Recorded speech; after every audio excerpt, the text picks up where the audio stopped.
நின்னு போன நிச்சயம் நின்னு போனதாவே இருக்கட்டும். நாம மட்டும் முடிவு பண்ணா போதுமா தாத்தா? அத சொல்லு விஜய். எனக்கு என்னமோ ராதா புருஷன் இந்த கல்யாணத்தை நடத்திட்டு தான் ஓய்வாருன்னு தோணுது. கல்யாணி இந்த வீட்டுல இருந்துட்டு அப்படிலாம் செஞ்சிட முடியாது.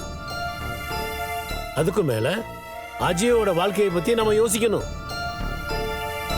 இது என்ன வெட்டு குத்துன்னு சினிமாவா? கடத்தலாம் பண்றான் அந்த ஆளு. தாத்தா, இந்த விஷயம் கொஞ்சம் தனியட்டும். இதை பத்தி நாம அப்புறமா பேசிக்கலாம்.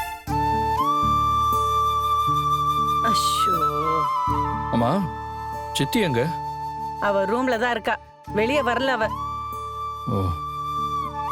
விஜய், காவேரி எங்கேயாவது கோவமா உட்காந்துட்டு இருப்பா. நான் கூப்பிட்டு வர சொல்லு. பாவம், நேத்து நம்ம எல்லாரும் சேர்ந்து திட்டோம். அவ சொன்ன மாதிரி அவ சைட்ல இருந்து நம்ம யாரும் யோசிக்கல. சரி தாத்தா.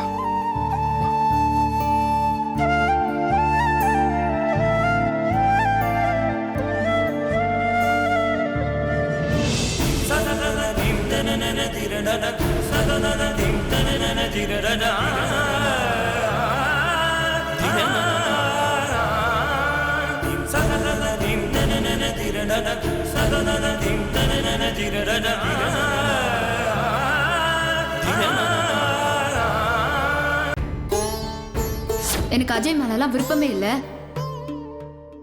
நான் நினைச்சிருந்தா எவ்வளவு பெரிய ஆள வேணா கல்யாணம் பண்ணிருக்கலாம்.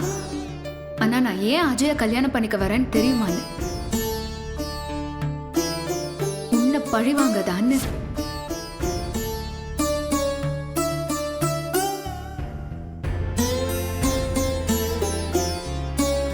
அவ என்ன பழிவாங்கினா கூட பரவாயில்ல, ஆனா அவ இங்க இருக்கிற எல்லார் வாழ்க்கையுமே நாசமாக்கிடுவா.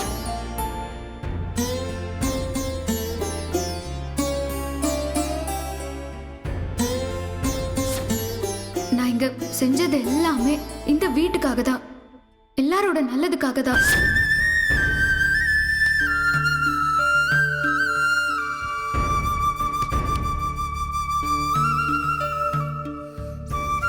காவேரி ஒய்ஃபுடா.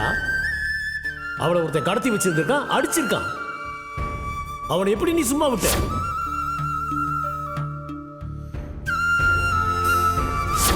அவ நிஜமாவே நம்மளை காப்பாற்றுறதுக்காக தான் இவ்வளோலாம் பண்ணியிருக்கா.